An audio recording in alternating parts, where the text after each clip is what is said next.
iPower 92 on 104.1. Tradia with the T, your midday bae, is in the building with somebody very important. First of all, he's been on social media. G Herbo's in the building first and foremost. What's up, man? How you doing? How you doing? I'm good. G Herbo, first of all, I will say you're a lot taller in person than I thought. Yeah. On Instagram, do people say that? Yeah. How tall are you? 6'1". You 6'1"? Yeah. I'm not gonna lie. On social media, I thought you was a good 5'6". Nah, Like you seem why a lot so short? You seem short on Instagram. I look at least 6 feet. I know I'm No, 6'1" with well, shoes yeah, on. okay.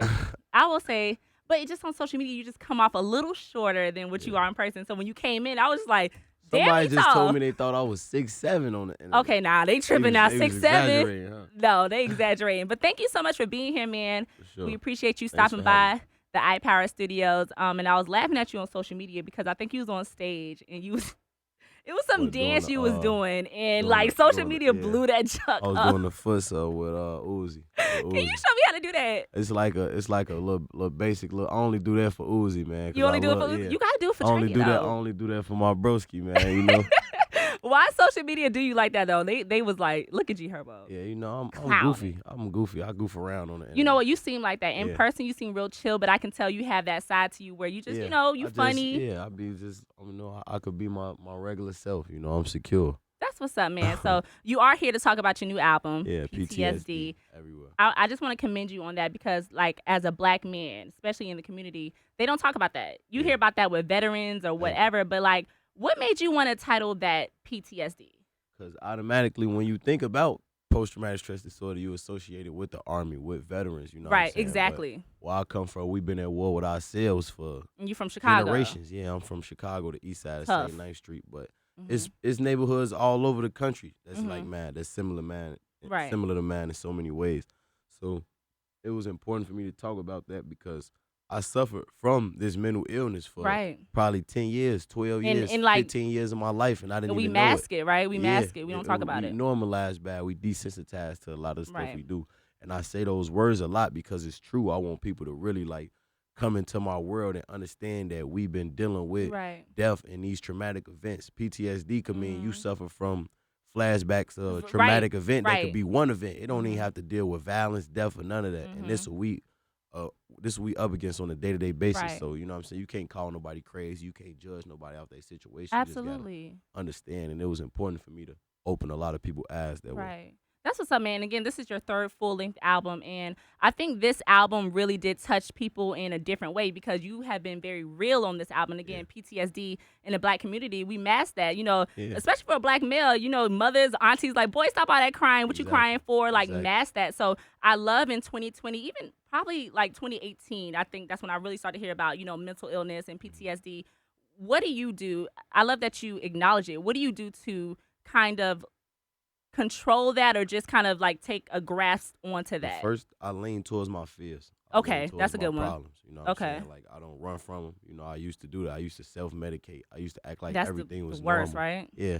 I used to act like everything was normal, you know what I'm saying? Because I do come from a long line of women and just being strong and having to be strong for the women, you know what I'm saying? So you can't really, like, grieve for a lot of stuff in a sense. And I was in the street, so it's like I knew what I was up against. So a lot of times when my homies would die, I would not even cry. I wouldn't grieve I think because that's so I knew crazy. I was up against it. I knew, like, the life that I chose, people was going to die, and I could possibly die. You know I just think that's, so when I hear that, it's the reality. That's a mental illness. That's a mental illness, but I'm not the only person that think like that. I could name me and 100,000 other people who got the same mindset that I have. So it's kind of like an epidemic.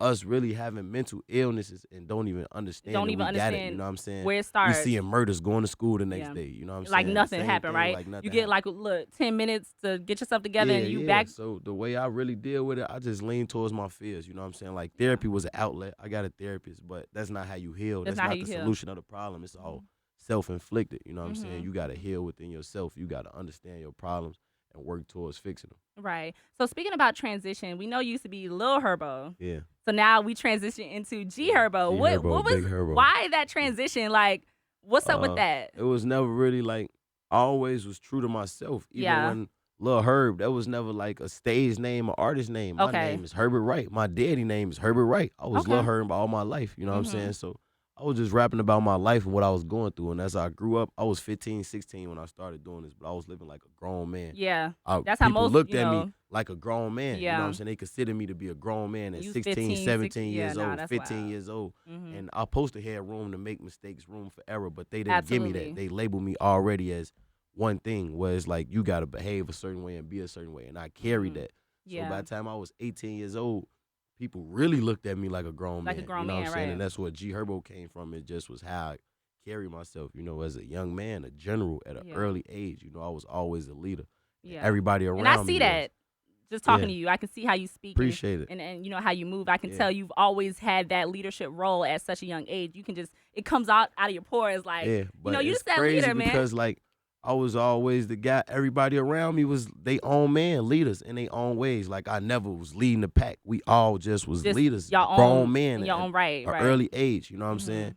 And that was because a lot of the stuff that was placed on us, placed upon us so early on. And it's crazy. And that's why, like I said, that's why I love that you label your album PTSD, and you are spreading that awareness, because I think we're there as far as talking about it, but we're not 100% there the way we need to, especially for sure. Even me, I'm not 100%. Okay, there. and you being real about that. Move and think right a certain way. You know what I'm saying? Like I'ma always be who I am. I'ma always think how I do for a reason. Yeah, like these things happen in my life for a reason, so I can't block them. I can't mask them. I just got to learn how to deal with them on a day-to-day basis so I can function. And that's what PTSD is. It never really goes away. Yeah.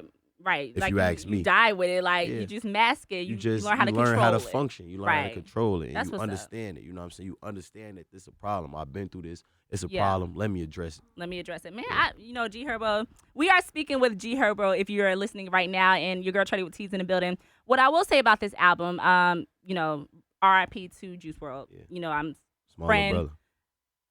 I don't want to ask how have you been coping with it, because that's probably so cliche, because I know, again, we talk about your homies dying and you mask that. Yeah. How are you? On a day-to-day, I function. That's what I can say. Yeah. I function. And like I'm no stranger to death. I've been dealing with death so long, and I learned ways to mask it or try to find reasoning in it, and that's not even right. You can't find reasoning in no death. Nobody's death. I don't care if they in the streets, they get murdered. Yeah. There's no reasoning in you it. Shouldn't, right? You shouldn't try Killing to find has became so. But me being immune to it, I used to try to find reasoning in that, and I got away from that. Especially dealing with my little brother death. It's like a day-to-day basis. You know what I'm saying? You just really care about the well-being of his family, the people who love him. Exactly. His girl, his it's mom, just so unfortunate. Like that, you know what I'm saying? Especially because a lot of conversation came around the way he passed away, and like drugs being so heavy in the community. I come from that. What do we do to get the generation to know that that's not okay? And we're not saying this would happen in Juice Wrld, but that was a big discussion based on, so. I mean, it's exactly what I just said probably 10 minutes ago. You got to lean towards your fears. Wear your scars proudly, because I used to self-medicate. I've been addicted to drugs since I was probably 14, 15 years old. I was taking heavy drugs, lean, Xanax, pills, all that early on. Driving cars, crashing them, all kinds of crazy stuff when I was a kid. But I felt like I was a grown man, I said, so. It's leaning towards those problems, because when I wasn't high and I'm sober the next morning, I still got the same problems. I'm still thinking about my same homies that passed away. I'm thinking about everything that I got to deal with. And until you face it and address those problems, you're going to keep masking it, and it's going to never go away. You're going to look up 10, 15, 20 years go by, or you're going to look up and you probably died, you know what I'm saying, using drugs, and I knew that. I knew doing drugs that I could die. Every day I'm drinking these cups, and pouring it. That I know what I'm up against. Yeah. I think that's what, I don't know, maybe kept me alive, or that's what kept me getting home when I was in the streets, because I knew what I was up against every day. A lot of these kids don't know what they up against. They don't They're know. Just using it to cope and Period. You speaking right now. I'm telling you. Get away from their problems. They don't really understand, like, ain't no coincidences in life. It's only that's it. Once you done, you dead. That's Absolutely. it. Ain't no coming back. Ain't no more picking up them drugs or whatever. But I mean, you speaking facts, man. What I will say, I love your track Feelings. Oh yeah. You already know where I'm getting with that one. I think what I appreciate you about that song, you was very real about your co-parenting situation with your ex. How is that going? What made you? Good. I just talked to her today. Okay, so y'all good. Yeah, it's no problem. Okay, no problem that's at all. That's why I'm, because on social media now it's just y'all. I'm a man.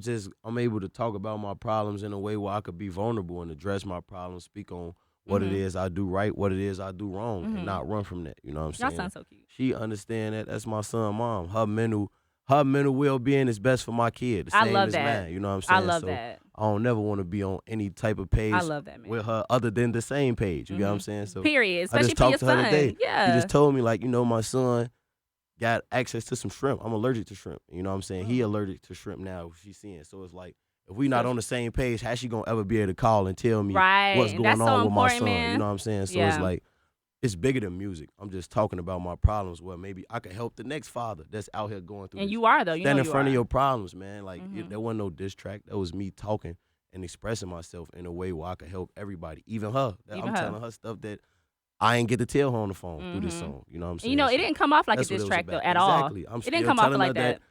You know what I'm saying? I care about her as well. Yeah, it came off so respectful. Absolutely. A lot of times, that's what I wanted it to do. You know what I'm saying? Like, somebody with a small mind and look at it like, oh, he. Nah, I didn't. No, when I saw that, I thought a beautiful track to somebody that you had a relationship with, y'all have a child with, so y'all and forever I'm still bond. invested in her. You're That's still my invested. son's mom. I love my son. Period. I'll do anything. So I'll lay down and die for my son right like now. You said. So like how you could said. I not care about her? And you got to make sure she's good no matter what. Absolutely. Y'all share son together. So I like that one. That was my favorite. Thank you so much for stopping by. I really appreciate it. I do want to ask you one more question though. We know you're in a new relationship.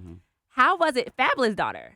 How was it like meeting Fabulous for the first? Did he son you? You know what's crazy? He didn't. He treated me with respect. You know that's what's up. That's because I'm respectful. I treat his daughter with respect. I treat him with respect. I treat everybody with respect. That's what's up. So I don't get nothing less than respect. You know what I'm saying? So you a part of the family. Absolutely. Absolutely. I'm a part of the family. I ain't going nowhere. That's what's up, man. G Herbo, thank you so much for visiting iPower again. This is my first interview with you, so thank you. Thanks for having me. You was real. I'm gonna be back, man. She got all the tea. I got all the tea. I had to break it to everybody right now. I got all the tea, and you was real transparent about it. So thank you so much for being here. Sure. Thanks for having me. Thank you. We out. iPower 921 1041.